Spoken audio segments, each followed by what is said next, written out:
Hi everyone, welcome back to another video from Webtech Tutorial.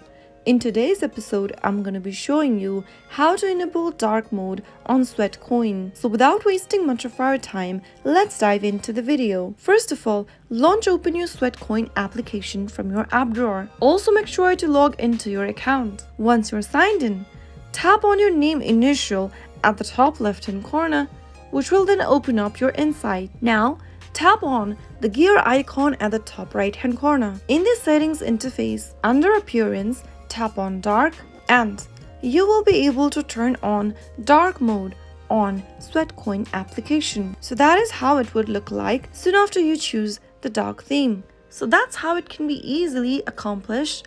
If you found the video to be helpful, go ahead and give us a thumbs up. Don't forget to subscribe to our channel by hitting the subscribe button. Also, press on the bell icon so that you'll never miss another upcoming upload from us. I will see you again in the next video. Thank you for watching.